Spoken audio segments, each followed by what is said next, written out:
Tinawag akong walang kwenta ng sarili kong ina. Pero isang araw, ako ang kumontrol sa kapalaran ng pamilya namin. Wala kang mararating sa buhay. Simula pa noon, ikaw na ang pinakamalaking pagkakamali namin. Iyon ang mga salitang hindi ko kailanman nakalimutan. Mga salitang galing mismo sa taong dapat unang naniniwala sa akin ang sarili kong ina. Ako si Liza, 24 taong gulang. Lumaki ako sa isang bahay na puno ng sigawan, paghahambing, at mga salitang unti-unting sumisira sa tiwala ko sa sarili. Sa aming pamilya, may isang anak na laging ipinagmamalaki. Si Carlo, ang paboritong anak. Matalino raw. Masipag raw. May pangarap raw. Samantalang ako ang laging napapagalitan. Bakit hindi ka katulad ng kapatid mo? Madalas sabihin ni Mama habang nakaharap ako sa hapagkainan. Si Carlo may magandang trabaho na. Ikaw, puro ka plano pero wala namang nangyayari. Tahimik lang akong yumuyuko habang kinakain ang malamig na pagkain sa plato ko.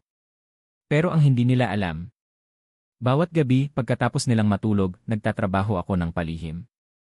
Nag-aaral ako online. Nag-ipon ako. Gumagawa ako ng paraan para makatakas sa mundong palagi akong pinaparamdam na wala akong halaga.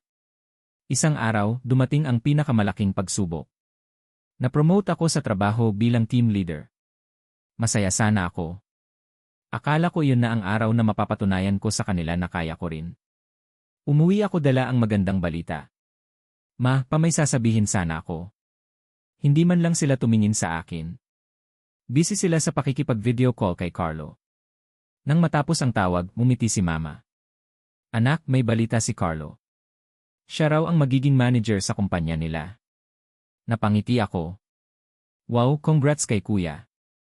Pero ako rin sana may sasabihin. Tiningnan ako ni Papa.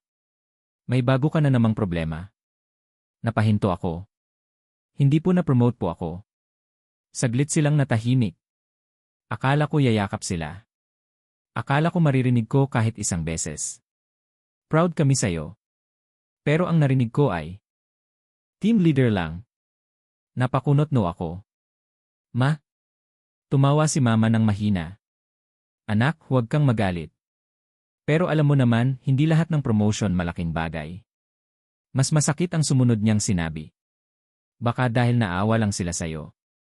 Parang may humigpit sa dibdib ko. Ang dami kong pinagdaanan. Ang dami kong gabi na umiiyak habang nag-aaral. At sa isang paungusap lang, parang binura nila lahat. Kinagabihan, habang nasa kwarto ako, narinig ko ang usapan nila sa sala. Sayang talaga si Liza, sabi ni Mama.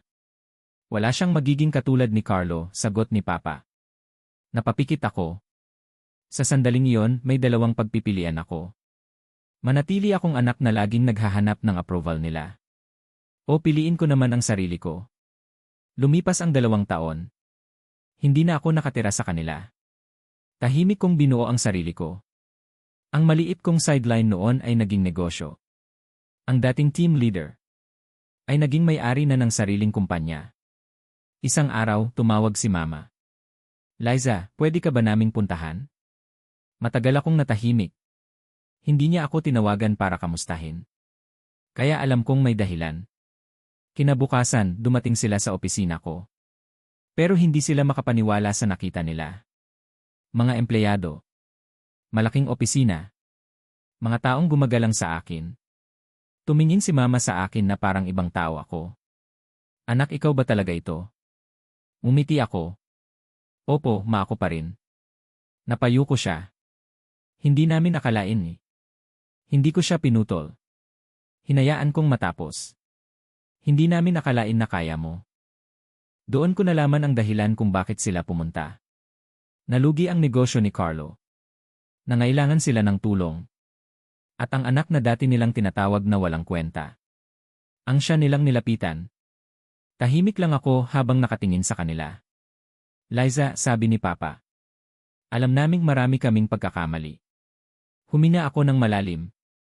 Pa, alam niyo ba kung ano ang pinakamahirap kalimutan? Tumingin sila sa akin. Hindi yung hirap ko. Hindi yung pagiging mahirap namin noon.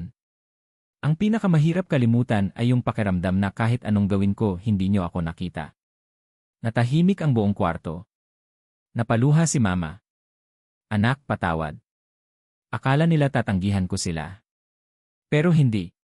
Tinulungan ko sila. Hindi dahil nakalimutan ko ang sakit. Kundi dahil ayaw kong maging katulad ng taong sumakit sa akin. Pero may isang kondisyon ako. Tutulungan ko kayo pero kailangan niyong matutunan ang isang bagay. Ano yon? Tanong ni Mama. Walang anak ang dapat iparamdam na mas mababa siya. Makalipas ang ilang buwan, naging maayos ulit ang relasyon namin. Hindi agad nawala ang lahat ng sakit. Hindi isang araw lang ang kailangan para gumaling. Pero natutunan ko ang pinakamahalagang aral. Minsan, ang mga taong pinakamalapit sa atin ang unang sisira ng tiwala natin. Pero hindi ibig sabihin noon na sila na ang may kontrol sa ating kinabukasan. Dahil ang halaga ng isang tao, hindi nasusukat sa kung paano siya tingnan ng iba, kundi sa kung paano niya piniling bumangon matapos siyang durugin.